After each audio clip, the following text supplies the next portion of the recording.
Welcome back in, everybody. Mad Talk Sports, episode 39. Your usual host, as in every week, Joe here. But wait. Whoa! Look who's Oh, it's the back. part-time host.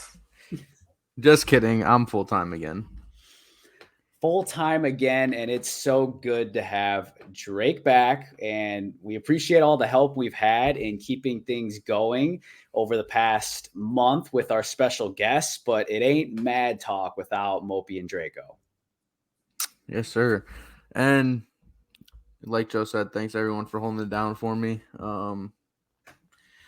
Tough work schedule, but work schedule is better now, so I am back fully on Mad Talk. Great to be back. Love it. I think you were just waiting for the Steelers to be on a win streak before you came back. Yeah, I couldn't, after 0-1, I was like, I'm out. And then preseason was like, that doesn't count. But Yeah, there's always an ulterior motive. But Drake is back full time, and we couldn't be happier right in time for, now that we're in the full swing of things for football season. So good timing. And I had obviously, to I had to I had to see how the season started first, I didn't see it for everybody, I didn't all my preseason takes and everything. I wanted to see how they were playing out before I'll probably disappear again right before NBA to see how Wemby performs see how it first, plays out. just And yeah. then you just jump But right in like, hey, the Dolphins are raw. I've been yeah. saying it all along. Try to catch me Exactly. saying otherwise. Exactly. It's a bold Sorry, strategy. go ahead. No, but right away, we do want to hear from you, Drake, on the Steelers, actually, because we've been waiting a month now to hear what Drake thinks about the Steelers, whether it was overreaction to week one, whether it was the W week two, or the beating the Raiders. That counts as like half a win. But we got to hear from you on everything Steelers, but we will dive into the rest of week three in recapping that, especially the teams that should be nervous. We've got a new game, and then we will end with going through every single game of week four. And this will be the first week where we include Thursday night in that as well. So we got a full slate here. Yeah, so the Steelers, I definitely think week one was an overreaction. We played the best team in football right now. It's the 49ers, and you can't deny that they're the best team in football, most complete. So obviously we got, shit on by the 49ers, but week one I was annoyed, but it's just because I'm sick of dealing with Matt Canada, and the defense is like, it's still one of the top defenses in the league overall. We're even missing Cam Hayward, and we're still performing at a high level. I really like Keanu Benton. I like our additions that we made. Defensive wise, very, very happy. And offense, I mean, it's terrible. Matt Canada is very I don't want to keep saying his name, but Kenny Pickett looks like he needs a real coach in order to get any development out of him. I think he shows flashes of what he can do, but when you're working with 6 plays, you're running the ball on first and second down, and you're throwing Hail Marys at the goal line on fourth down, I don't think there's enough there to help develop him. And like I said, I think he shows flashes of what he can do, but I don't think there's a lot of anything he can work with right now. And our offensive line looks good, but our running back looks bad. I really like Najee, but he looks like he can't play football. Jalen Warren does look like the better back, and everyone is like, oh, well, you can't say that. But like, when you just look at it, yards per carry, you look at the explosiveness, Jalen Warren can get the ball, and regardless of the blocking, he's getting 3-4 yards at least. Najee's getting tackled in the backfield because he runs like his 40 time regular is like a 4.6, but in between the tackles. So, yeah, I don't know. There is a lot to be happy about, but there's a lot to be upset about. And I do like how he played against the Browns because the Browns defense is elite. Yeah. And I think we played well against them. And the Raiders, I told you, I don't know if it's because we're improving or if we added 2 more plays to our offense. But we got Pat Freiermuth involved. Didn't do that the first 2 weeks. Yeah, good for you because you have him, huh? But always. But yeah, that's what I feel about the Steelers. Okay. Well, I don't know if you saw it, but Mike Tomlin the other day, when they asked him about like winning ugly, he said, "I'm never going to apologize for winning because it's been ugly. You guys are 2-1, but it feels like you're still in the preseason, not like how you were playing in the preseason, but like it feels like you guys are still figuring it out, which that's a good thing. To have a winning record through 3 games when your offense still hasn't figured it out, like that's a major blessing. Yeah, and like I said, I mean, I take it for what it is. The Browns aren't great, but their defense is good. And I mean, their offense really, like, it can be good, but Deshaun Watson we've seen he's just not what it used to be. He's still obviously he's a good starting quarterback still. Obviously, he was great last week though. Yeah. Oh yeah, he played very well actually. But yeah, I don't know how excited I can be with Matt Canada running our offense. And every time I see him pop up on the big screen, I'm just like, dude, just leave. Get away. Yeah, but he's here, and he's here to stay, especially if you guys keep winning. Like, no 4-2 team is going to fire their OC. I mean, as much as I love the Steelers, I was really hoping that we would start off like 0-4. So he would just get canned. And then after we lost to the Niners, I was like, dude, I just hope we lose like the next 3-4 weeks. Too bad you played the Raiders. Want him gone. Yeah, I know. I know. But you guys got a very winnable game this week too, as we'll get to later on in the show when we do our picks. But you guys got the Texans this week, so things are looking up for Pittsburgh. 3-1 start? Maybe. I don't know. I mean, I don't know. Maybe you guys will be the beat new the Jags. That's true. That's very true. But maybe you guys will be like the kind of like this year's version of the different, but kind of like the Vikings last year, to where like, you win a bunch of games, but you're really not that good. Yeah. Yeah. Or, like the Titans 2 or 3 years ago when they were, the 1 seed. Yeah, but they were good. Yeah. They just weren't good, They were finding ways to win games. Which is what I think we can do because our defense is elite. But we'll see how the offense rolls. I have no worries about the defense at all. Like I think that we do what we need to do. We got exposed week 1, but yeah. I mean, the Niners are going to expose a lot of people. Yeah. Like, that's just how it goes. And it was week 1, Yeah. Oh, for sure. Well, outside of the Steelers, Drake, do you have any major takeaways from the first 3 weeks that you wanna go through before we specifically look at last week? Like anything you feel like, that I've been missing or our guests have been missing while you're away? I don't think anybody's really. Yeah, nobody's really, at least from what I've heard, nobody has really mentioned how. How good do you think the Chiefs are? We have not because talked about that. Nobody's talked about how bad that receiving core is, and it's looking like it doesn't matter how good Patrick Mahomes is. It's Kelsey or bust for them, honestly. Yeah. And seen that against the Lions.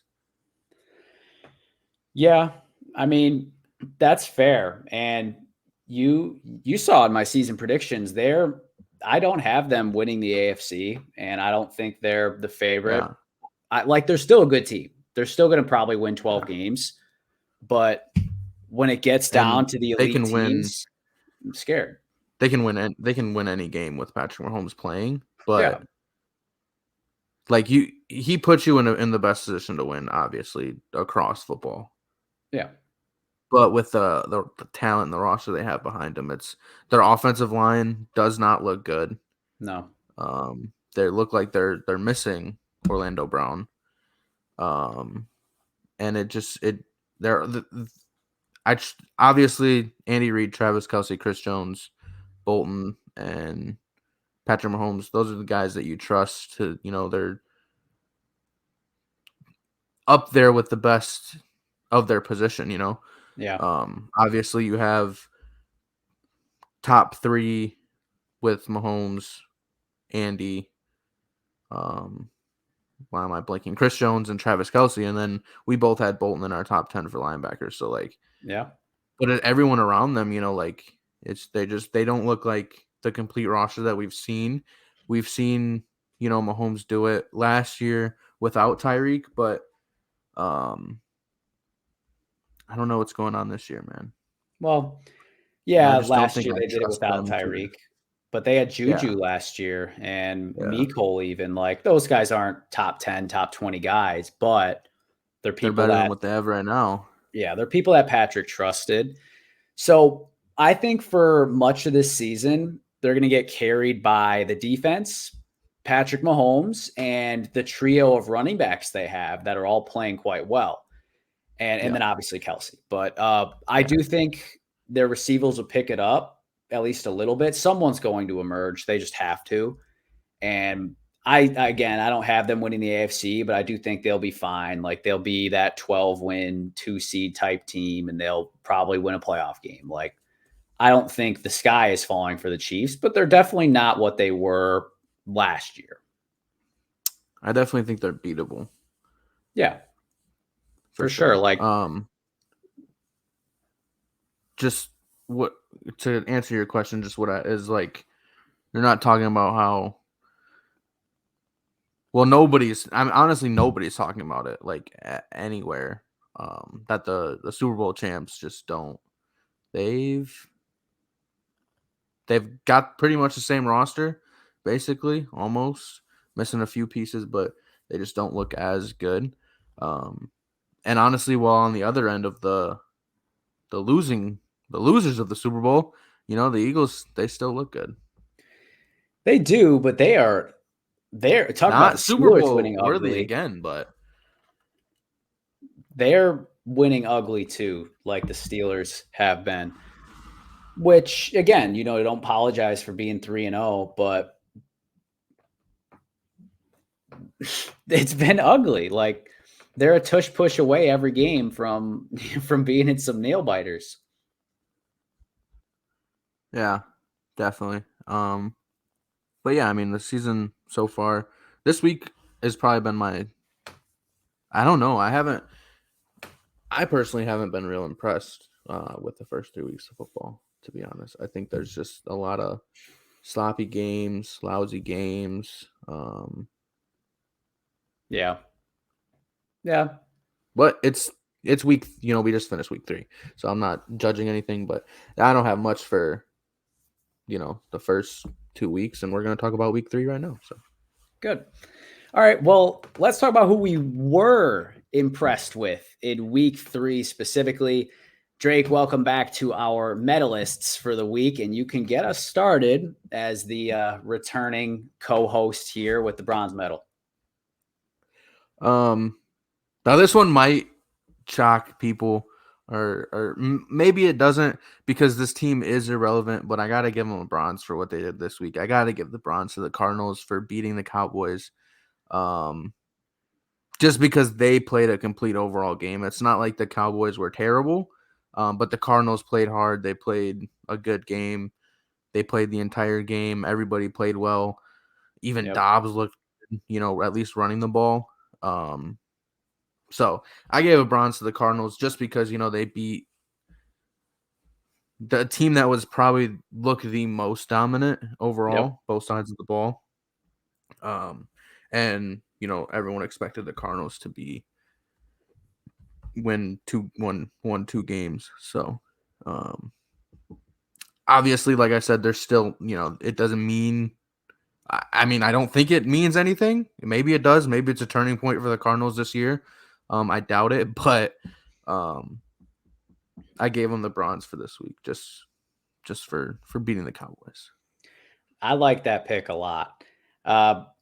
Spoiler, that's my silver medal. It's the Cardinals for exactly what they did.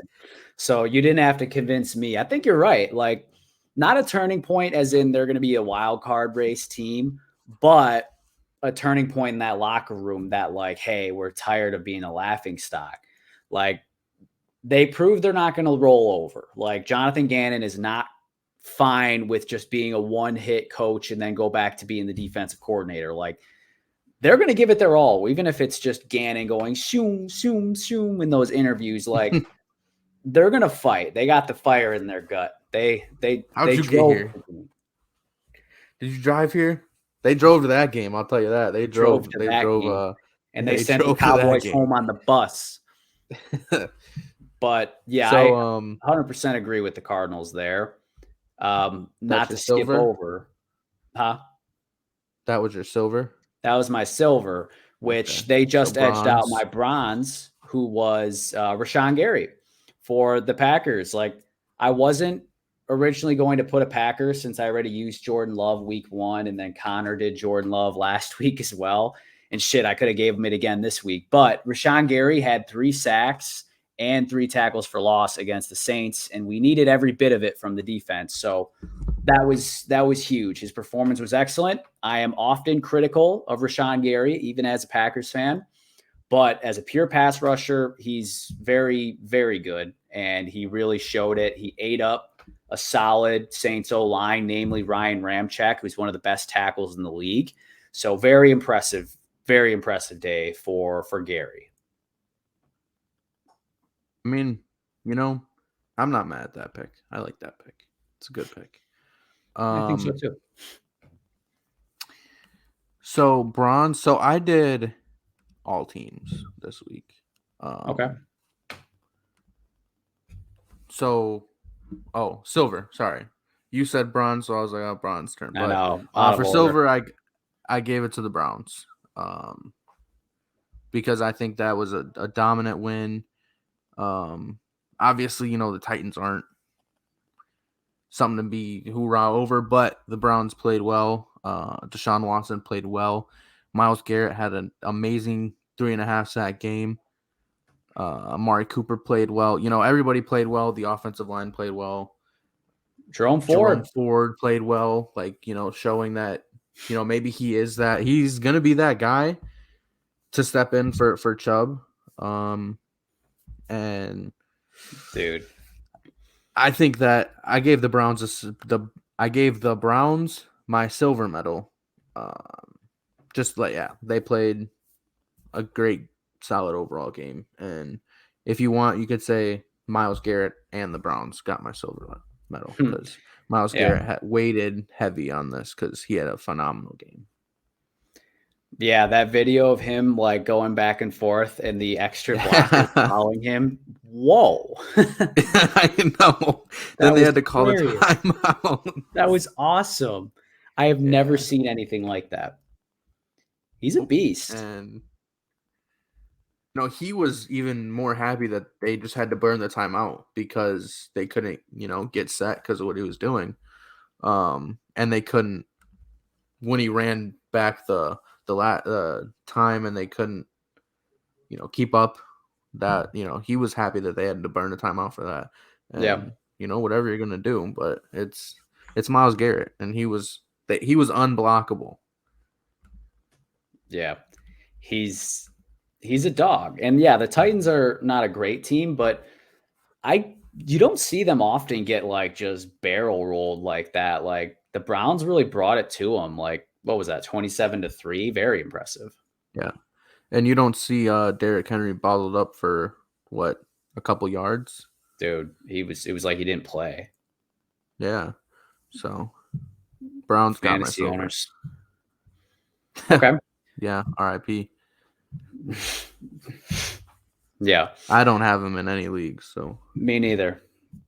So that's one of the W's. But taking home the gold, I didn't know who to give all the credit to, but I just went ahead and did Mike McDaniel because I've already given credit to Tua and Tyreek in the medalists in the past few weeks, so I wanted to switch it up.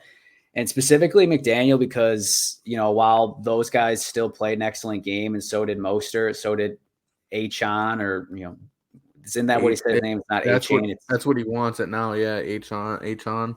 Yeah, Achon. Achon, I think it's what he wants to pronounce. Since they all ate and the O-line was great, like you got to give credit to the maestro of it all. Mike McDaniel's excellent. His play calling is phenomenal. His play design is incredible. And I was thoroughly impressed with that. My upset pick looked absolutely ridiculous when watching that game. So shout out. I don't know why you'd pick against the Dolphins. I know you have this thing against Tua, but I know. Can't do that, man. It's like I told you, like during the game, I said, all right, I'm implementing a new rule alert. I will not be allowed to pick against the Dolphins until at least November. Until it's at least changing of the seasons, like I will not pick against that track squad, God squad. Nope, not going to do it. And they didn't have Jalen Waddle. Ridiculous, dude. Ridiculous. So my gold medal, I gave it to the Miami Dolphins run game. Because if you look at it, Tua had 23 completions. Russell Wilson had 23 completions.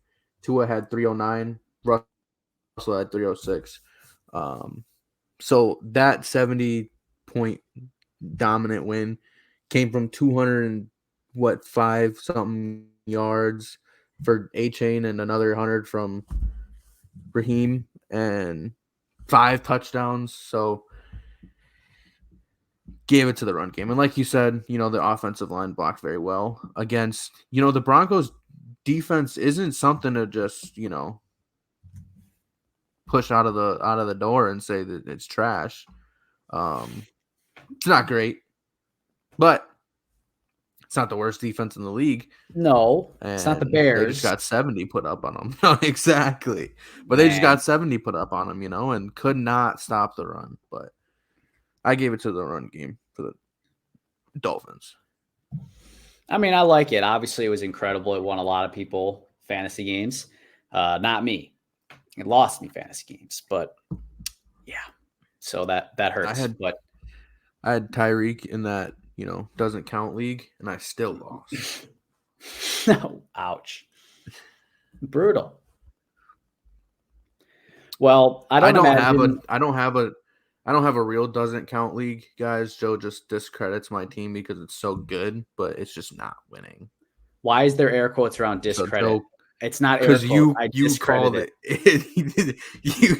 It's a real team, real league. My team is just so bad, but it's really so good. I don't understand. Just Drake and 9 other Drakes all in one league. Just Drake's controlling all the teams, making sure he gets all the good players and still can't win. Could you imagine? You set up a league, rigged it to give yourself the best possible lineup, and you still don't win. That's how I would. You still lose. Yeah. Yeah. I mean, with my fantasy luck, it's that would be me, anyways. So, I mean, yeah, the only time you won a championship someone had to die for it to happen. I know. I always say that. Freaking Illuminati championship is what I won. Wow, not even Mickey Mouse championship. No, someone literally had to die for me to win. I mean, that's I It is won. what it is. Yep, and he survived. So It's a win is a win, and he's playing. Well, he's yeah, on a roster, so that is true. Power to him. All right. Well, I don't think you better not pick the Dolphins game, but I don't think you will. But what do you think was the best game of last week? Obviously, like you said, like not a ton of impressive games, but what do you think kind of stole the show? um, you're gonna hate me because I always do this. I picked two of them because I God couldn't damn figure it, out Drake. which one I wanted to do. So I have the Texans Jags game just because I really liked the fact that it showed the Jags that they aren't what everyone thought they were unless they improve. Um, and I just liked that CJ Stroud had a good game. And it was just kind of a reality check for the Jags because you had This is the air Trevor quotes Lawrence episode. MVP. You had Trevor Lawrence your MVP. I had him in the conversation. Kyle had Trevor Lawrence as the MVP, and he Yeah. did not look like an MVP. And I No. just that game losing to the Texans is going to show them. I think it'll be a bounce back for them. But we're going to talk about that a little later. And then I have the Desperation Bowl, as That was Scott good. would say. That was a good game. Scott Two Hansen. bad teams.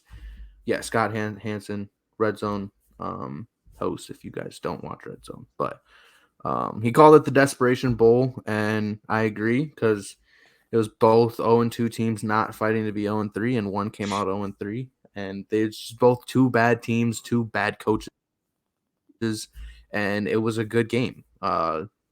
Keenan Allen had a big game. Herbert had a big game. Kirk had a big game. Jefferson had a big game.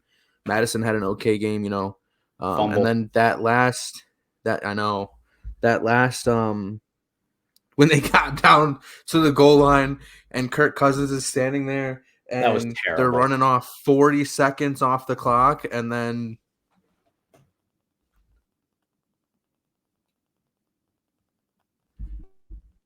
ices the game. It was a good game. Yeah. Regardless of how sloppy and bad it was a good game. They definitely, both teams looked desperate.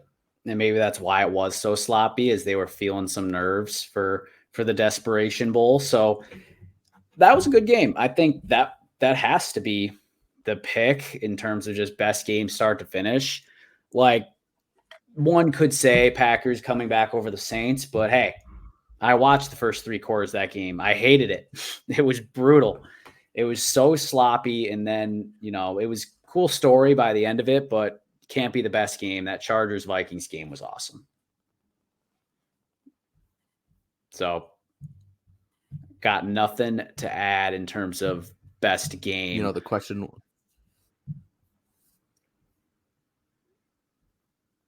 Go ahead. No, It was lagging you for me. froze up on me for a second. Yeah. Yeah. So I was gonna say, is it still? It says my Wi-Fi is being tweaky. Yeah. You just went to black for a half a second, but you came right back. Okay, I'm good now. Yep. Okay, I was just gonna say that is definitely the best game, but like the question was favorite game, so favorite game. Fair. That's why I added the Jags. Fair. Yeah, I guess with your whatever the sentimental aspect of it as far as like the significance over the course of the season. But you talked about the Jags. Well, actually, we can lead with them.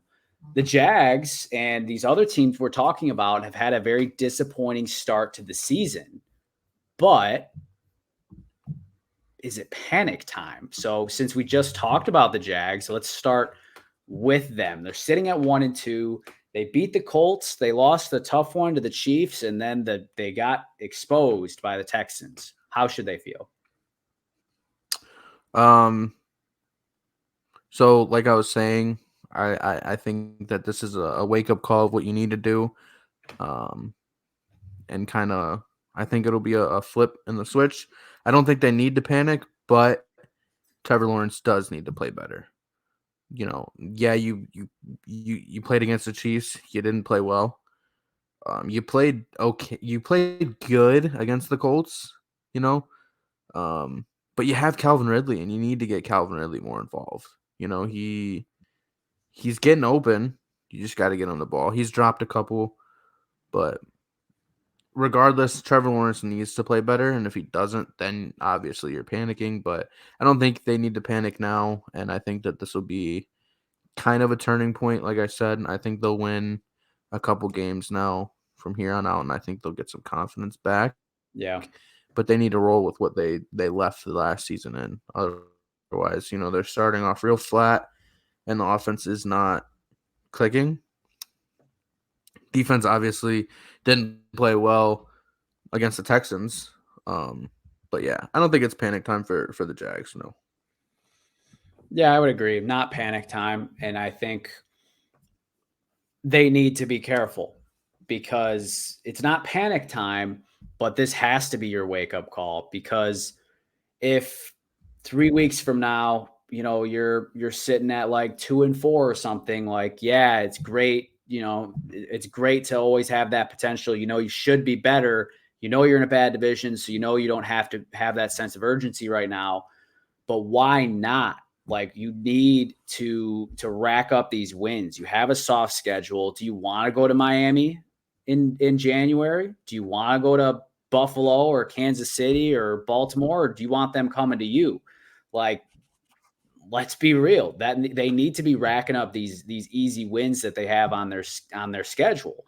So panic time, no, but wake up time, absolutely. 100%. I agree. Now, the loser of the Desperation Bowl, the Vikings, they are now 0-3. Panic time? Yeah. Yeah. I mean, no, I don't think I think it's no 0-3 team has ever made the playoffs. I think if that's what I remember from Sunday. And Scott kept saying it I think he said when, like, they were in that game-winning drive, or it's some amount of years or whatever, but it's a long time, or it hasn't been yeah. done or something. So it has Um, been done, but like twice, I think, in 100 years. um, So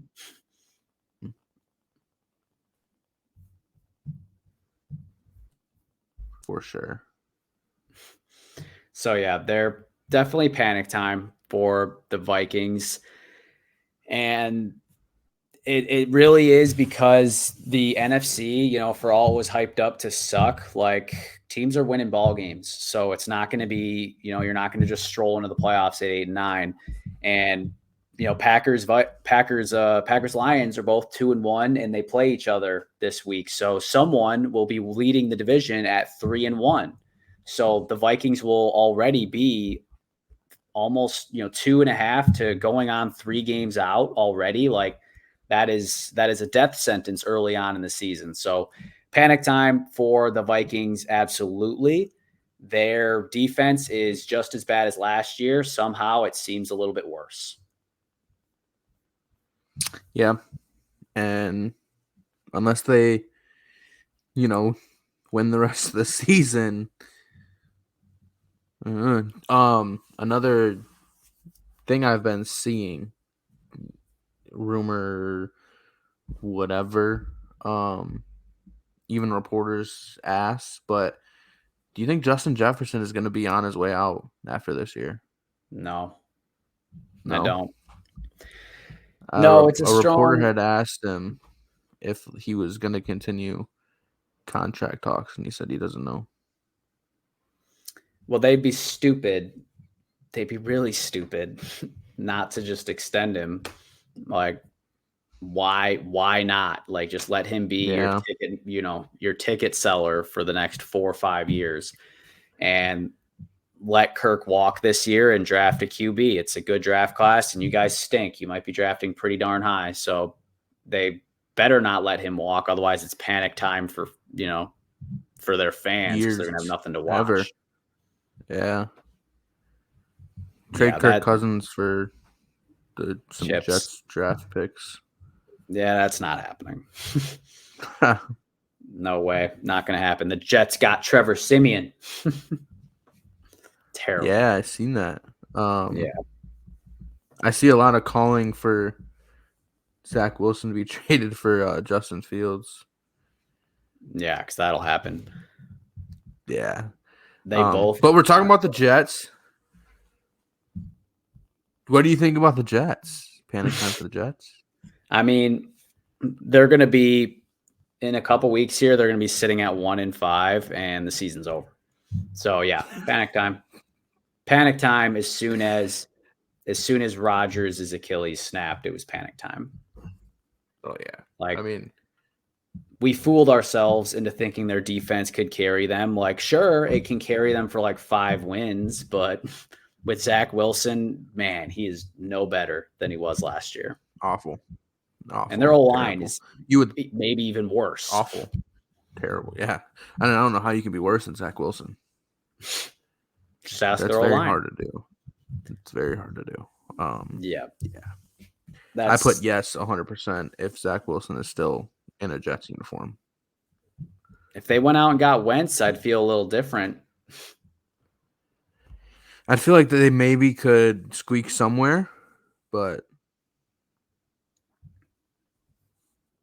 I don't like Wentz either.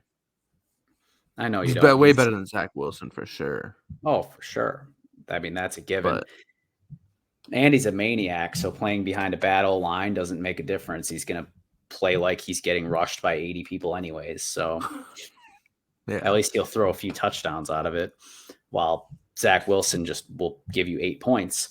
So that New York team, big time panic. What about – go ahead. In the first half, I thought it was, so hilarious when I asked you. It's like 40 or 50 or something. I was like 6. They had 6 yards at halftime. That's insane. Yeah. That's insane.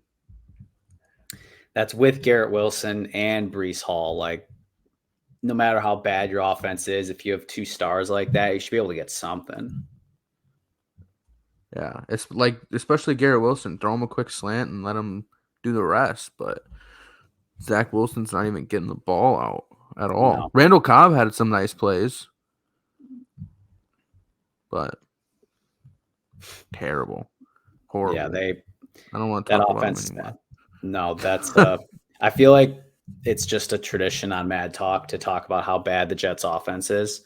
Even before we went official with Mad Talk, even before, from the way back. Yeah, our very first episode, we had Trash Day, and I just burned Zach Wilson for 37 minutes.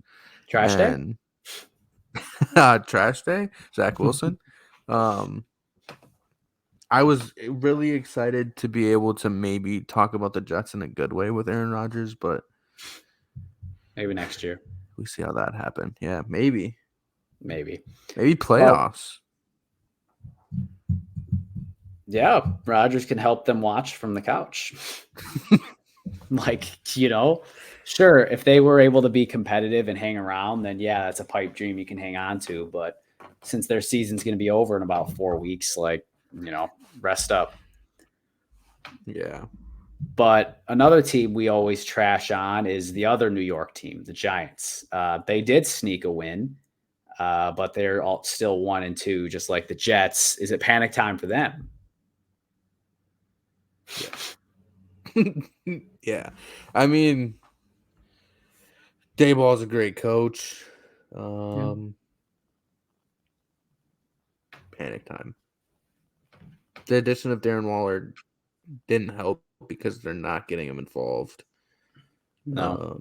Daniel Jones, yeah, he's bad. Yeah, he didn't deserve the money, but he has 0 time in the pocket. Completely. It's terrible. So yeah, panic time. Honestly, I think it's just give up time. Well, what are they going to give up for? They're locked into Daniel Jones for 4 years and $160-something million. That's when they should have panicked. They should have panicked as soon as Daniel Jones signed that contract. They should have been like, what did we do? What did we do? Yeah, for 15 touchdowns, and he might get 12 this year. Ouch. That'd be insane. Yeah, and then Greg Jennings 40-something million dollars saying top 10. You see that? Awful. Brutal. No, I didn't. Yeah, I did not see that. Yeah, he's been saying it for like a year now. Daniel Jones top 10. Like it wasn't a one-off thing. He said it multiple times. The Giants locker room? Oof, not even. Top 10 on the Giants offense behind Matt Breida. Maybe. Yeah, maybe. But the someone who did get a win, the Bengals, they got a win, 1-2.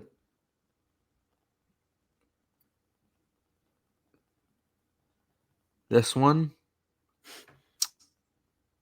No, I don't. It's not time to panic because it's Joe Burrow. They still have everybody. But, man, I don't think it's time to panic because Joe Burrow didn't get all the reps in the offseason. Mm-hmm. So I think he's getting his offseason reps right now. But if they fall too far out of it, then it's time to panic, obviously. But I think they'll be all right. Yeah. I don't think they'll be the Bengals, but I think they'll be. Yeah, I agree with that last part. Like, not time to panic, but they aren't who they've been the past few years, it doesn't seem like. So we know they can come back from this hole and still, win some games and win double-digit games, but I don't know. I don't know if I feel like they're going to actually turn back the clock into what they were the past 2 years. So not panic time, but I feel like more so like they showed us like, hey, again, we're not exactly what we were, which, you got Joe Burrow. Maybe you still have a shot. I will say their offensive line looks a little better. Well, that's and their defense still looks good.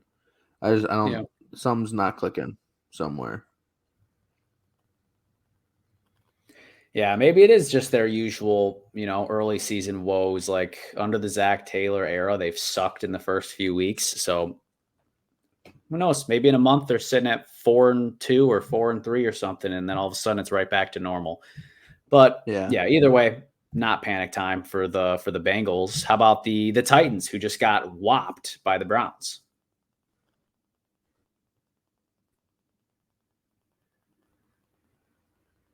Oh, as well as I do, I went high on the Titans coming into the year. So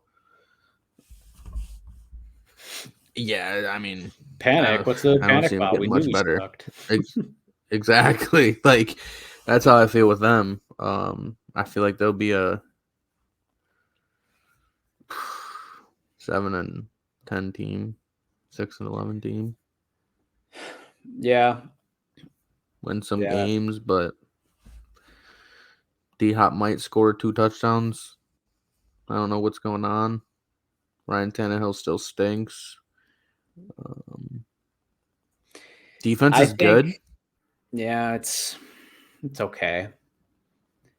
It's panic time compared to their offense. Well, I mean, yeah, the offense looks garbage, but it's panic time not in the sense that like, hey, your season's over, but I think it's panic time in the like, if you didn't know already, like you better know now. This core ain't it. Henry, Tannehill, Hopkins, that ain't it. Like, cool idea, good try. It's time to start over. You're not doing anything in this AFC with that squad. Tannehill. Yeah, I mean, Tannehill, Henry, AJ Brown was good. Henry's getting older. The offensive line is getting worse. Tannehill still stinks, and D-Hop's not AJ Brown.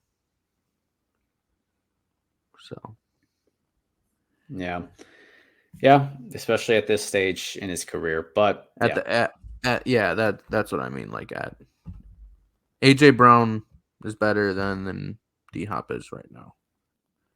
Fair, very fair. At least for working with Ryan Tannehill because AJ Brown did everything after the catch. He's a big after the catch guy. D Hop is more of a Let me toned. route you up real quick. Yeah, and drop it in a bucket for me. Yeah. Tannehill's not going to do that. No, he's definitely not. But Titans, they're just gonna, I agree, be like a 7-win team, but never really be all that dangerous. What about the last team here is on the panic meter is the Broncos, who just got absolutely destroyed by the Miami Dolphins. I think they're still scoring. I was pretty mad that you put them on the list because I think they've been panicking since Russell Wilson put pen to paper. Wow. I don't know what's going on. I think that it's still panic time. Sean Payton had, he had a very disappointing press conference. Obviously I get you're upset that you just got a 70 piece put on your head, but like he was just very rude about it for no reason. And I just think he had very unprofessional answers. You just got, like I said, you just got 70 piece on your head. Take it for what it is because you're the head coach and take it on the chin and move on. But I think they are. They should. They're panicking still. I just don't think they're making the right moves, and it's not working. Yeah, I mean, it's brutal because they got, obviously again, they got dog walked on Sunday by the Dolphins, and now they're sitting at 0-3. But there were things to like in the first two games with the offense. Like it looked a little better, but the defense has just absolutely disappeared. Like it doesn't even remind us of what it was last year, even where the Broncos weren't good, but at least they had a defense. So panic time, absolutely. This season is, pretty much a lost cause, but at least they get the Bears this week. So there's that. We'll get to that later, but absolute panic It's going to time be the regardless. worst game. That's going to be the worst game, like maybe in history of the NFL. There's this meme. It's like it shows the Broncos Bears and it said this needs to be flexed to Wednesday at 3 a.m.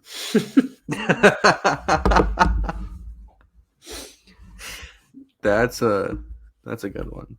You think I hope Scott Hansen, like how he called Chargers Vikings the Desperation Bowl, he needs to call Broncos Bears the Toilet Bowl. Yeah, I mean, he better call it something. That's gonna. I hope we don't have to see it on Red Zone. Honestly, we might I hope not. neither of them get anywhere near it. I hope it's like 0-0 tie. The score is like, someone gets a safety because they're just so bad. Oh my god. 2-0 Broncos. All right. No more of that. We will get to them later when we have to. But right now, before we make our picks, let's transition to let's talk about it, which essentially this is something I wanted to put in, Drake, so that you could bring up some topics that, I haven't been able to voice as much on Mad Talk, but we'll kind of go back and forth with a couple different points, but ideally things we haven't been hearing elsewhere. So basically just, something we want to talk about. All right. Go ahead. You go first. All right. So Drake's probably not going to like this first one. You're not going to like this one. But the first one here, offensive tackles, like, how we saw opening night where for the Chiefs, their right tackle, I want to say, kept leaving like a second early throughout the game. You're seeing it a lot this year, I swear, more so than any year I can remember. And I think it's getting out of hand. I think they need to start flagging them. Not mad about it at all. Because it's, I have, mine is some that I always got to talk about, but it's the refs and these calls, man. And in parentheses, I did put tackles and I put the only reason I'm putting this one in there is because that Minka Fitzpatrick sack on Jimmy Garoppolo, that was a horseshit call. That was terrible. That was a sack. That was not a roughing the passer. We had a defensive holding. We had that roughing the passer call. And then what was the other one? What was that other one? We had another one in there all on the same drive, and then they got a touchdown. And So we haven't been seeing. I will say I like that we haven't been seeing a lot of the roughing the passer calls, but when we are seeing it, they're not there. Like yeah, I feel like they're just calling it to call it, or calling it to make up for a missed call, or just calling it because they have to put it in the game. And then I did put that the tackles are leaving early because it is a false start almost every single tackle rep. It's looking like, honestly. The Raiders tackle was doing it. The Saints tackle was doing it. Tackle there's all the tackles are doing it, and it's not making any sense because you wait until the ball is snapped. That's how you're supposed to do it. yep, I agree, and that's why I wanted to. That's why I wanted to talk about it. Like, on offense, you're not supposed to anticipate the snap. No, like you're supposed to know the snap No, count. Like, I guess on the road, like sure, if you're going a little bit more silent count based, but at home, like now you're just cheating. So yeah, and I get like they want to get the angle on when they're playing a good defensive end or linebacker, but no, you can't do it. yep, I agree. So that kind of went into one of your, let's talk about it topics of the refs and, the tackles leaving early as part of it. What did you have next?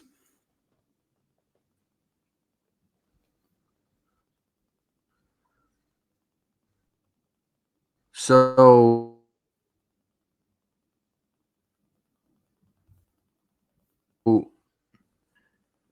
just because of how angry I am. Back. Okay. But I put the coaches need to their hot seats need to get hotter.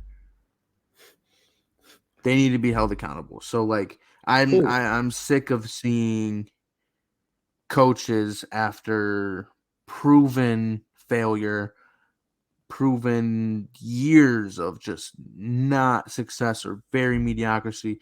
Their hot seat needs to get hotter. There needs to be a bigger fire under that seat, and more people need to get fired. And you want to know who my first one is? Is Matt Canada. Okay, Canada. I'm sick and tired of him being on our thing. But like the whole Bears coaching staff, they've been bad. Brandon Staley, goodbye. Kevin O'Connell is not good. Even Ron Rivera, like these coaches, just they keep all of the criticism is coming from the quarterback of most of the teams. Brandon Staley, I know it's Justin Herbert's not getting the hate or whatever, and whatever it is. Obviously, these coaches don't have great quarterbacks, right? But there's just no development with them. Like Kevin O'Connell has Kirk Cousins. Kirk Cousins is a good quarterback. Um, they're just not good, and I'm just sick of the head coaches not getting as much criticism as the players because obviously the players do the playing, but coaches have a big factor in it. Schemes, systems, everything, and with like I said, proven years of isn't getting hotter. It's just staying there. It's getting ridiculous. Coaches need to be. It needs to be more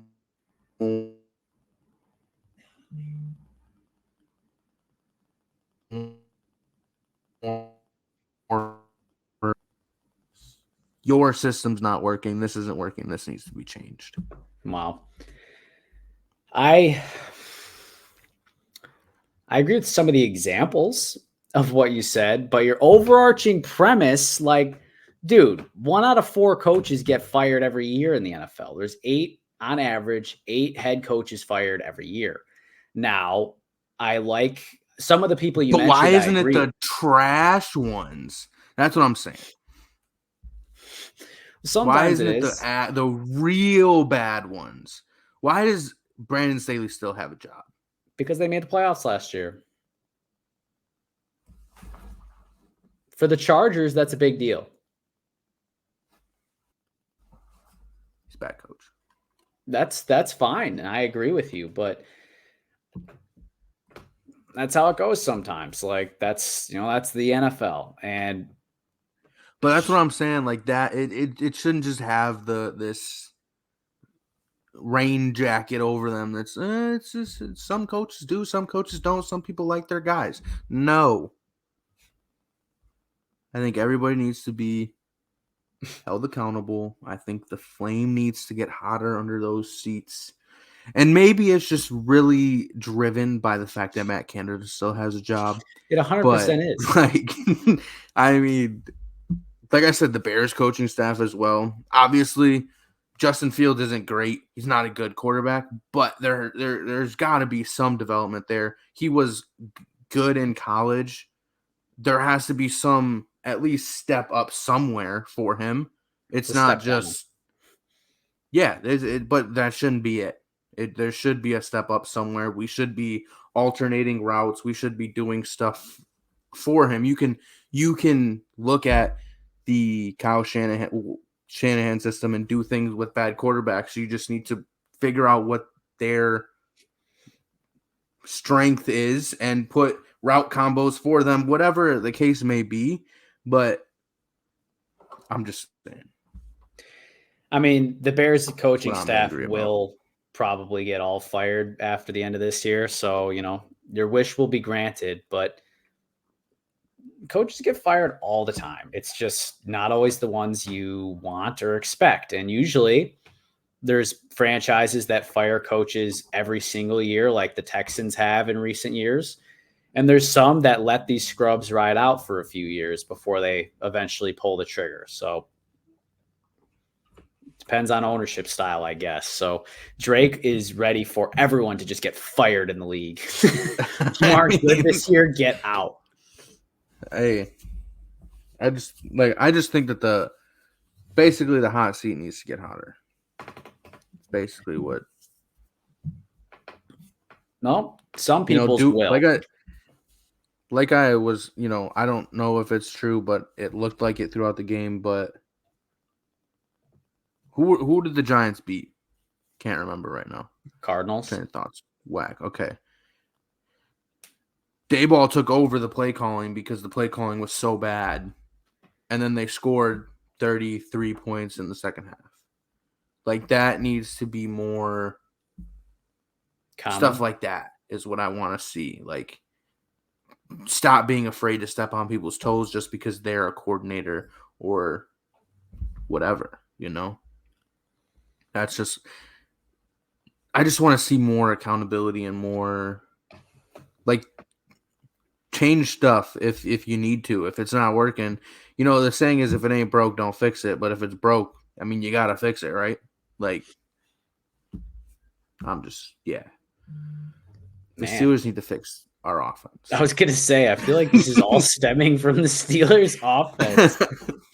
It's still Steelers time. All right. We're going to move on from firing coaches real quick. So my next thing was simply put, I don't like how teams are devaluing kickers. I think you're seeing it more and more across the league where teams are willing to let their veteran kickers go so that they can have a young kicker, undrafted or drafted late at the league minimum. And it's going to cost teams games. It cost the Saints a game against the Packers. They let Will Lutz go in the offseason. I do think the Niners, it'll eventually cost them letting Robbie Gould walk in the offseason. We've seen the Chargers lose games year after year after year from not having the right kicker. We've seen the double doink from the Bears.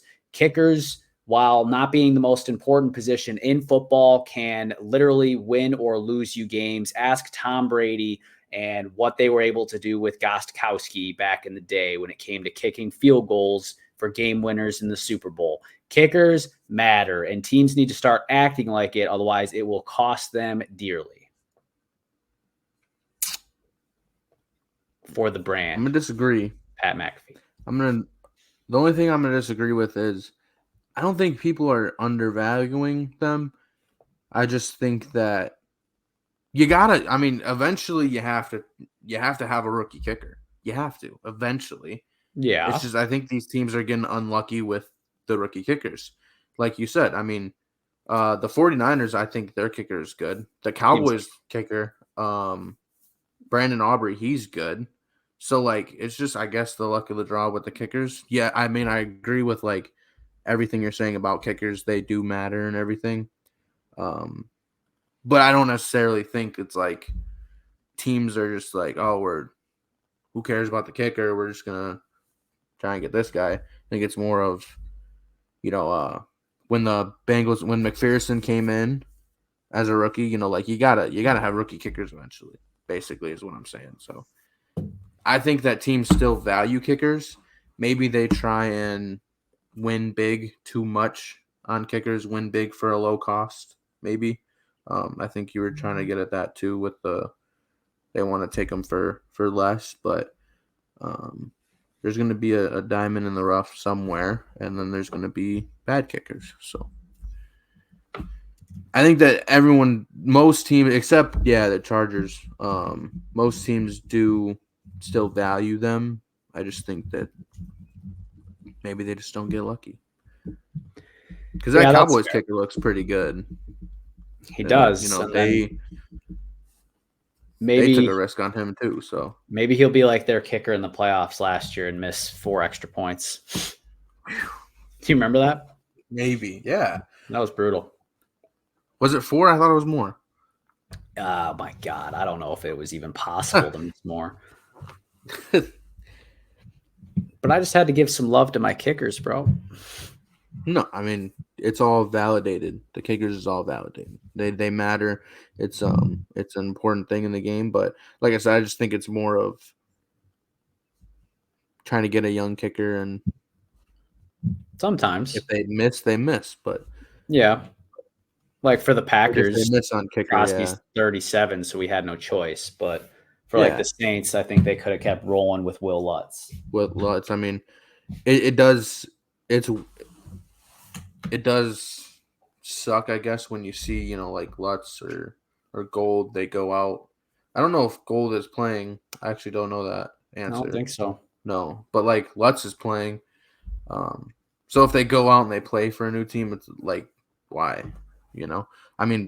Prater's still one of the best kickers in the league. So I don't know. Right. Yeah, I think, like I said, you hit or you don't. McPherson was a hit for the Bengals. Maybe this Cowboys guy is a hit. Maybe this Niners guy is a hit, but this Saints guy isn't, So I just think it just comes down to what they get and lucky, I guess you could say. Part of it. All right, Drake. Well, do you have any other topics to close us down with for Let's Talk About It before we switch over to the Week 4 picks going game by game? So I didn't know how I wanted to go about it, but I just want to give more props to, the best players in the league, right? You hear about MVP race, and they only talk about quarterbacks. I know it's a quarterback award, but there's got to be something, more done for the best players in the league, I think the dynamic for MVP talk and maybe eligibility or whatever, hopefully will eventually shift away from a quarterback award. Because guys like Parsons is if you actually look at it, he's an MVP caliber player. So is TJ Watt. So is Myles Garrett. When you actually look at a most valuable player to a team, those like three guys. I mean, even Justin Jefferson, maybe Tyreek. If Kupp comes back to the Rams and the Rams are good all of a sudden again and they're Right. competing for the playoffs, like, it's just guys like that are actually really the flip of the team. And if they become good or whatever, they're still playing high level, blah, blah, blah, whatever. Like, without TJ Watt last year, we were awful. But with TJ Watt, we were a winning team, Right. So, and Micah Parsons is the best player in football, one of the best players in football. Without him, what if I could see the Cowboys being awful, So obviously I know that the MVP is a quarterback award, like that's fine, but like I think the dynamic should, like, these guys should be at least talked about, or when you talk about MVP race, it's like, oh, Patrick Mahomes, Josh Allen, Jalen Hurts. Micah Parsons means more to the Cowboys than Josh Allen does to the Bills, like, in all honesty. So You took it a bridge too far at the way end in saying Parsons means more to the Cowboys than Allen does to the Bills.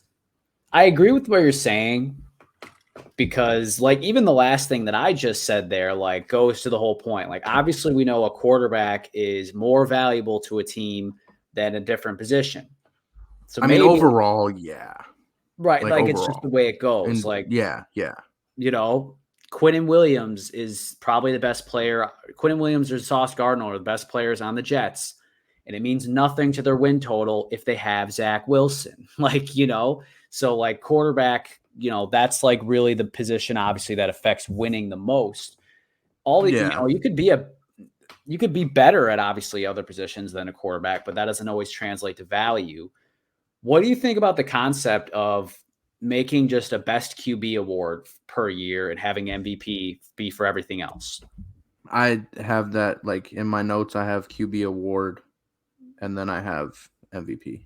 Like baseball. Because, like, Baseball I does would, Cy Young yeah, for pitchers. yeah. Because I mean, like you said, obviously quarterback is the most valuable.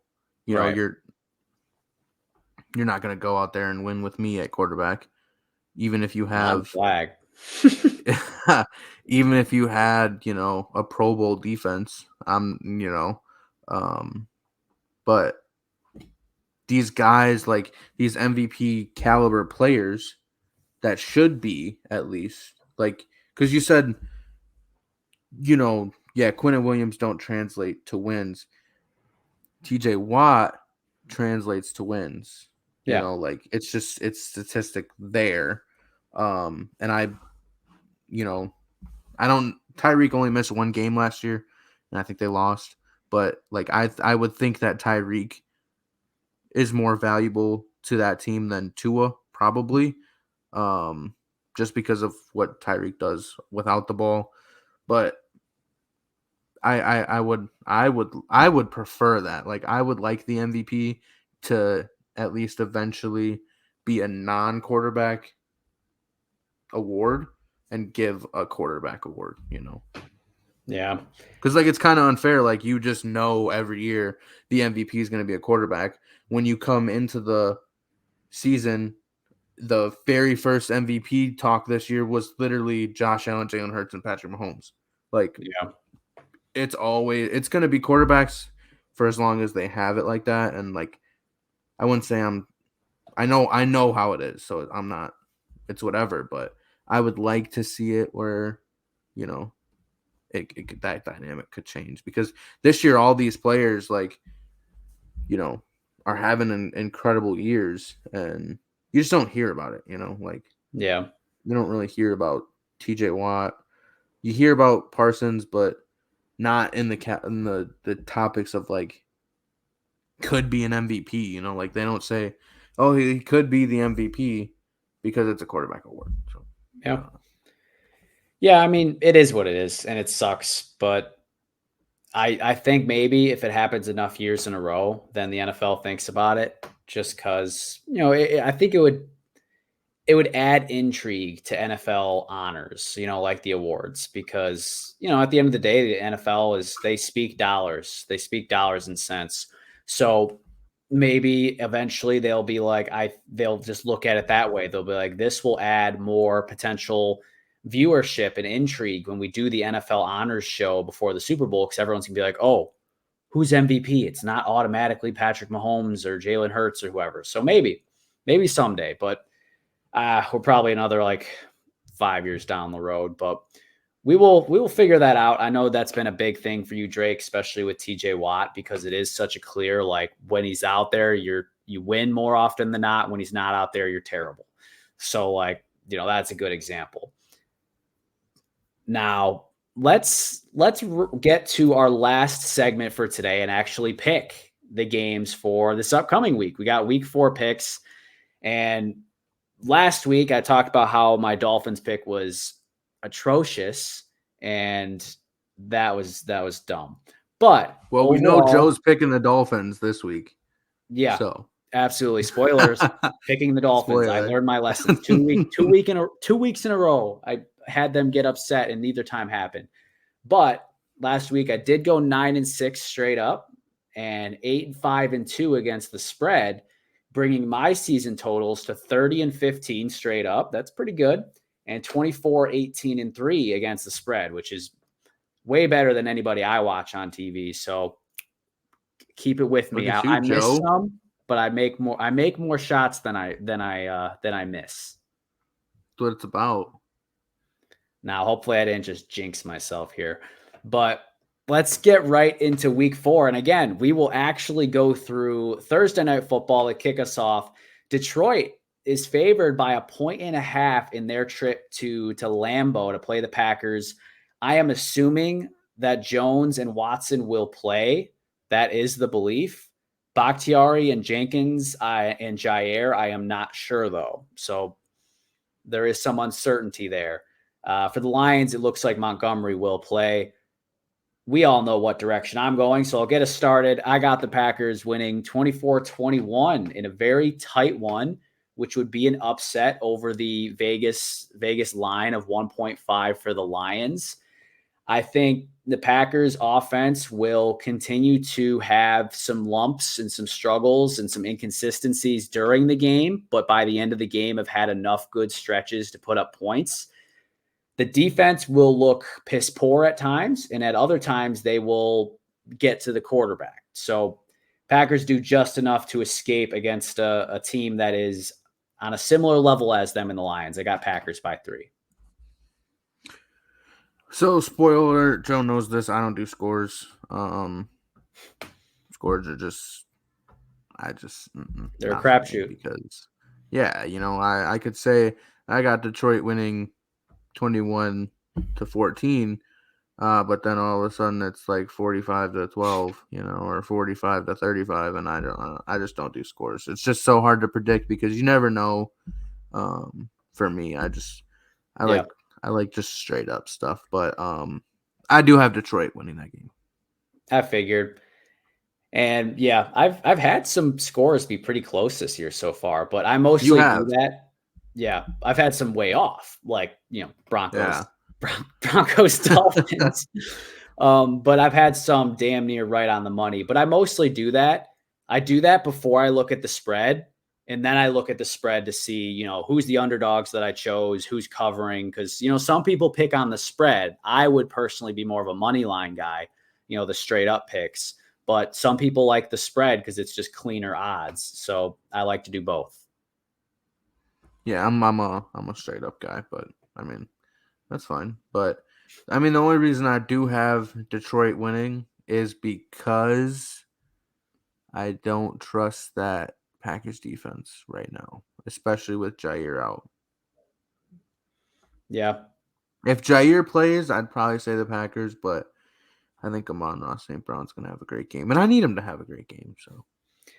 I wouldn't hate it. I do have him in one of my leagues, so, wouldn't be the worst thing in the world. But yeah, I think that game will be a grinder. The Lions have had the Packers number for the last 2 years now, which is a weird thing to say, but looking forward to it. And that'll be a good way to kick us off this week. But On Sunday, the very first game will be in London, as the Jaguars will be essentially inviting the Falcons to their home across the pond. The Cats traveled across the pond. Jags are favored by 3, so they are the Vegas favorites. Drake, who you got? Jags. Bounce back game? London. Yeah, and it's, I mean, Atlanta's, I mean, I don't know, they could win, but I got the Jags. And dude, on Disney Plus, they're doing like an animation thing, and they're playing in like the Toy Story, like Andy's bedroom or whatever. Yeah. Anything for the NFL to make money, but yeah, for it'd real. be good for like this, for like the dads who want to watch on the big screen on the left, and then like you're babysitting your kids, so you just throw it on the screen and there. Well, but I guess so that I don't know, if you ever have to go check on the kid, make sure they're still alive, the game is still playing for you. Wow, that's a little selfish. Yeah, I was going for more of like, so your kids would just watch it and leave you alone while you watch the real game. But if you, they can watch anything else, then they could watch regular Toy Story. Just so you listen, this is purely a money grab. The NFL's like, we need to create some 100%. More fans. Yeah, like, but yeah, the 9-year-olds or something. Well, in the Toy Story game, I guess I'll take Woody. In the actual football game, give me the Jags 27-19. So offense bounces back. Atlanta's still an okay team, but Jags should be the better team. They should eat the Falcons. Rams, 100%. Rams at Colts, and shockingly, the Colts are favored by 1.5. So I was very surprised by that. Colts have the better record. So, I mean, there's that. But, the Rams obviously are, not far removed from a Super Bowl. Drake, where'd you go here?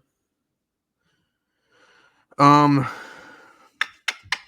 have, if Anthony Richardson comes back, I have the Colts.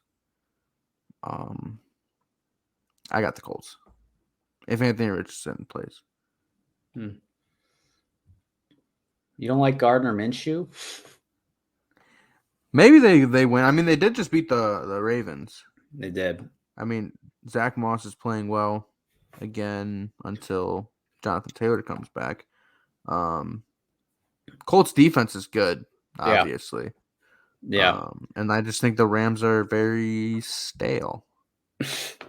Yeah, Puka, where are you? Yeah. Shout out to Connor last week. He picked the Colts to beat the Ravens. So shout out. The Colts are a weird team. But I have the Rams coming in and getting the upset win, a grinder of a 20-17. Yeah, I agree. Like, Rams offense is kind of a, let's say, hit or miss when you're not having Cooper Kupp out there. So I think they'll kind of struggle at times. I do think the Colts will have kind of like a comeback down to earth type of game, after the huge W that they got last week. They weren't all that impressive against the Ravens, but they got it done. I'll take the Rams in a battle of, mediocre teams there at the end of the day. But what did I say a score? Yeah, 20-17. So the upset on the road. This game, great game. I am annoyed that it's a noon game. All the good games have been noon games this year. It's terrible. But Baltimore going at Cleveland. Cleveland got the 2.5 point favorite there. Cleveland does. Yep, at home. Wow. Yeah, I definitely have the Ravens. I mean, I think that the Browns defense is really good, but I think that comparatively the Ravens defense is just going to be too much for that Browns offense. I have both defenses being too much for each other's offenses. I got the Browns. I trust Lamar to do more than I trust Deshaun Watson to do more. I'm rooting for the Ravens. I got Lamar in a league, and I've got Mark Andrews in a league, so I need them to. But I think this Browns defense is for real. I got Browns 17-13, where their defense carries them and they squeak in enough Jerome Ford touchdowns to get the job done. I can't believe I had no faith. I'll tell you that. I didn't place a single waiver claim on him. Wow. I Definitely should know. have. Definitely I should have. know. No faith. I had no faith. Same with Puka. I had no faith. Yeah, I didn't have faith in that one either. Didn't place a single waiver claim. I did grab Tutu Atwell, and I started him the last 2 weeks, and he gave me like 17 both weeks. So it's respectable. I would take that for but sure, depending on the team yeah. level. But next up here, we've got a battle of winless teams. Exciting. The Vikings going at Carolina. Vikings are 3.5-point favorites. Yeah. I mean, maybe I think the Vikings do get their first win this week. That's something we haven't talked about. I know what you're going to say, so I don't even really want to bring it up, but Bryce Young, it's too early. I know you're going to say that. No. Big thumbs down for Bryce Young. But I'm going to take the Vikings. Yeah, I mean, it tells you something that I didn't even factor into if Bryce Young's going to play or not when I thought about this game. I was like, Bryce Young, Andy Dalton, at this point, what's the difference? Same thing. Yeah. So I got Vikings 28-24. Their defense is still terrible, so either of those quarterbacks can at least put up a respectable amount of points, I would think. But I am not giving up on Bryce Young, but they stink as of right now. So we're on the same page there with the Vikings bouncing back from the Desperation Bowl. Bengals. Yeah, I mean, they'll be 1-3. Yeah. Ooh. Bengals at Titans. The Bengals are 2.5-point favorites. Bengals at Titans. That's a tough one because they both stink right now. Yep. I think it'll be the Bengals. I agree. I think it'll be kind of like the last couple times where they've played, where it's just been ugly, and the Bengals just have way more talent, so they're able to eke it out. I got Bengals 23-20. Better team, but the Titans seem to always give them some problems. This game, Buccaneers at Saints. Saints got the 3-point favorite here. That's a tough one. I think I got to take the Bucs on that one. As much as I hate Baker Mayfield, he's having a good year. He's having a good year. He's been solid except for when playing the Eagles. Yeah, I mean, hey, that was his first turnover. That's true. He had his That's first turnover. True. The Bucs defense is still good. It is. So is the Saints, though. I mean, That's very true. I can't discredit them. I'm going to disagree with you here and have the Saints winning, even with Jameis. And the reason being is that even last year with Brady, like the Buccaneers needed miracles and referees to beat the Saints. Saints defense has just had the Bucs number for years now. I got Saints winning 20-16 in a very ugly game. But neither of those teams. There's my upset pick. I got the Bucs. Well, that'll be the game to watch. But no, the real game to watch, Miami going to Buffalo. Buffalo's favored by 3. I'm going to cut right to the front of the line here. Give me the Dolphins. Give me the Dolphins. Give me the Dolphins. Dolphins 31-28. They win a tight one. They get the upset, and I don't have to wear it anymore. Or I curse them. I don't know. I got the Dolphins. If there's anything that I will say, and Joe knows this, the Dolphins are my second favorite team. This is true. They have been. Pittsburgh Steelers and Miami Dolphins. Yep. They have been. And Joe used to hate me for it my freshman year because I would always talk about the Steelers and the Dolphins. So nobody can say that I'm just now on the Dolphins bandwagon. I've always liked the Dolphins. But I got the Shout out. Dolphins. Yep. So we're on the same page there. No one here is betting against the Dolphins. Who would? And this is going to be the week where they just get whopped on. And then I come back here and I'm like, I told you about the Dolphins. So I'm going to win-win. I see this as an absolute win. There you go. You're only picking them because you got to hedge my bet. Yeah. All right. But now the toilet bowl. The Broncos at the Bears. Broncos favored by 3.5. Someone has to win, we think. I picked tie. No way. I picked tie. I did. I put a T. I don't know. I don't care. The Broncos, I guess, because you have a better quarterback. You picked a tie. I picked a tie. What? Like it's a going to be so bad. Tie? Like 3-3. Guaranteed. No touchdowns. Way. No. I disagree. I don't know. I don't do scores, but I got a tie. Just because I didn't they both suck. So Drake is saying if you're doing the spread, bet on the Bears because they're the underdogs. Sure. Sure.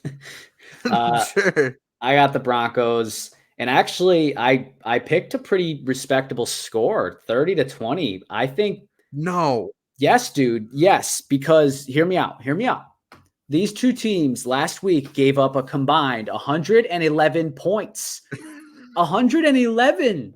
Like, yeah, it was against the Dolphins and the Chiefs, but like, I mean, this would even be predicting half of that. Like, come on. Dude.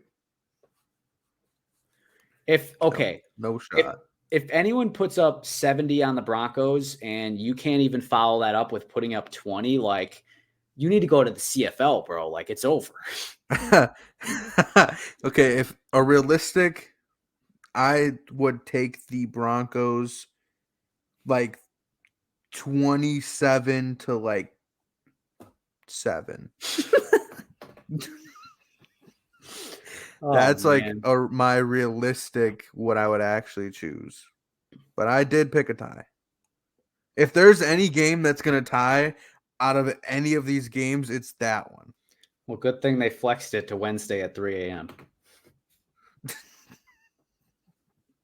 All right, next. This game all the Bears fans would still watch. Oh, for sure. That's what they were saying at work. They're like, not gonna lie, I'd set my alarm for 2 a.m. and still watch that suck. That's gross. I wouldn't do it. Well, your team has never been that bad. So you don't know what it's like to be the sad man. All right. Next up, we got a division battle in the NFC East. We got two winning teams in the Commanders going at the Eagles. Eagles got a huge spread here of 8.5 points. I have the Eagles. Not much to say there.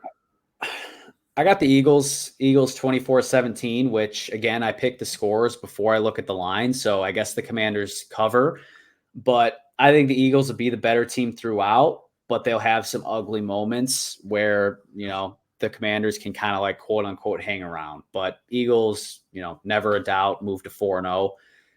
Pittsburgh Steelers going at Houston. Pittsburgh favored by 3 against CJ Stroud and his 1,000-yard passing yards start. Whatever he's got. 1,000-yard passing yards. I have the Steelers. No surprise there. Actually, huge shocker. Big reveal. I got the Steelers. All right, that's enough out of you. I got the. Yeah, I'm not gonna say nothing else. Yeah, because you ain't gonna pick the score. I got the Steelers winning another ugly game, 23-17. Have you picked against us this year? Nope. Wait. Let's go. No, I haven't. No, you haven't, because you picked us to beat the Niners. Yeah, some of my upset picks have been like on the money, and then some of them have been like that. Okay, hang on. Don't like that. Like it was such a big. Never mind. You guys got whopped. All right, Raiders at Chargers. Chargers Favored by 6. Full touchdown almost. I struggle with this one. I have the Chargers. Yeah, me too. But this is a typical game that the Chargers would blow, where like you just got a huge win. They did lose Mike Williams for the season, which hurts a lot. But at least they got that rookie. What's his name? Quentin Johnson, something like that. They got that rookie first rounder to pair with Keenan Allen, Josh Palmer, tight end Everett, and is Eckler should be back this week, right? I hope. I don't know. Questionable again. Either way, I like what Kellen Moore's done with the offense. I'll take the Chargers, and I got them 31-20 over the Raiders. Josh McDaniels will have his seat very, very hot, just like Drake wants all coaches to be. Next up, Cardinals going to the Niners with the biggest spread of the week. Niners favored by 14 points. Niners should be favored by like 35 points. I've got the Niners. By 35 points? Yeah. But the Cardinals have fire in their gut. Come on. They do. 34 points then. Come on. Yeah, I mean, no need to think too hard about this one, which is the words that Connor uttered when we talked about the Cowboys game last week. So beware, Niners. But the Cowboys stepped in that bear trap for you. You don't have to. I got Niners 28-10. I think they're going to remind people how bad that Cardinals offense should be.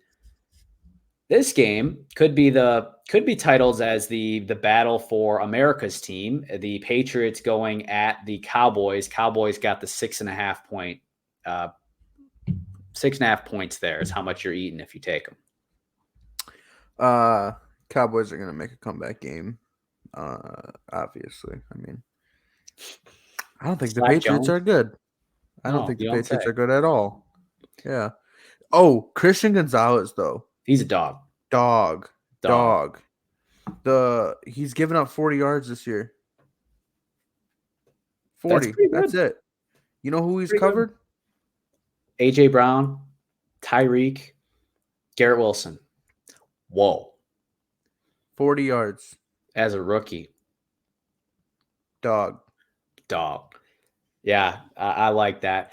Which is why I do think one of the reasons why I think the Patriots can keep this close but not win. I got Cowboys 23-17. I think it'll be a defensive grinder. This game, can't believe this is Sunday night now that things have happened. But Chiefs got the 9.5 point favorite going at the Jets. Upset alert. I got the Chiefs. I don't think you've picked a single upset, honestly. Yes, I did. I picked Tampa Bay. That's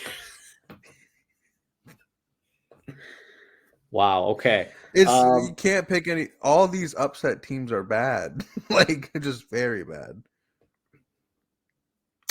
Well, last week the Texans and the Cardinals won, and we would have said the same thing. So it's NFL. You play for a reason. But I also got the Chiefs 27-13. I think the Jets defense can make the Chiefs kind of struggle a little bit with their receiver struggles like we talked about earlier. But at the end of the day, offense is just so bad. Chiefs by 2 touchdowns. Nobody's guarding Travis Kelce. No, you better just hope he's looking in the stands at Taylor Swift or something like that to get distracted. Otherwise, you're toast. I was really hoping we were going to go an episode without mentioning that. That's all I see as soon as I open Instagram. Swifties. Yep, that's fair. All right, well, moving away from that. Last game of the week, Seattle at the Giants. So back-to-back primetime games played at MetLife. Again, just like week 1. Giants are actually 1.5 point favorites here. I'm taking Seattle for sure. Yeah. Why are the Giants the favorites? I'm taking Seattle. Because they're at home, I guess. Yeah, I got Seattle 24-20. Seattle went in there and beat the Giants last year, and I think they'll do much of the same. So that's an upset pick, which would be my fourth upset pick. I think you actually ended up making 3. Well, who else did I pick? For upsets, you picked the Bucks, and then technically the Dolphins are still an underdog. I picked Baltimore too. Oh yeah, so I guess we're both at 4. Wow, look at you. Yeah. How do you like this 2-game? Not a fan. Not a fan at all. I hate it. It's distracting. Yeah. It's like if my team's on Monday Night Football, I want that to be the game. Exactly. If you're gonna have it, where you got 2 games, do a little red zone action or something. Get again. Scott Hansen. Yeah. No, that would be kind of funny. But maybe just watch the Manning cast, or does that not play on the 2-game weeks? I don't know. I don't know either. That. I haven't watched it this year yet. Me either. But yeah, I agree. I don't like that setup, so I'm pretty sure it's done for the year now, though. Good. I think. I didn't know that. When I was, the last couple weeks, I've been like, dude, if they do this all year, I'm not watching football. Yeah, okay. That's what you say. Yeah. But that is a wrap. Episode 39, the Welcome Back Drake episode is in the books. Drake, how's it feel? Good. Feels good to be back. Joe, how's it feel? It feels freaking awesome. It's great. It feels good. Again, like I said, it's not Mad Talk without Mopey and Draco. So back together again and headed straight to the top as we take everybody through this NFL season here. I couldn't go through too much more of it without you. Nope. Hope everyone enjoyed my Steelers episode. Every episode's a Steelers episode. Joe doesn't talk about them, so okay. Joe likes to talk about the Packers. I figured we need a little diversity. Talk about the Steelers. All right, yeah, diversity. Let's talk about the Steelers, the Steelers and Packers. I'm always giving shout outs to the Steelers, even when you're not on here. Sometimes. Last week, me and Kyle both gave medals to your guys' defense and talked about them for like 10 minutes. Yeah, I know. And Kyle was talking about freaking Highsmith like he was you. Dude, throwback to my list. Highsmith is a top 10. I know. I want to hear you say it because you hated on my pick. He's a dog. He's somewhere in the top 10. I don't know anymore. Like, I got to look again. He's a dog. It's a long season. We'll see how far he can ascend and or drop. And, maybe next year we'll be going through our lists again. But thank you, everyone, for joining in our extended return episode for Big Draco as we took you through week 3 in the past and the upcoming week 4. You'll be able to see this all before the Thursday night game this week and make all 16 of your bets this week and hopefully make some money depending on if you listen to me or Drake. Don't listen to me. I agree. Yeah, don't listen to me. Only if we both agreed. But yeah, don't listen to me. But that's a wrap. So go ahead and check us out on Instagram, YouTube, and Spotify at Mad Talk Sports. And we will be both back here again next week for episode 40.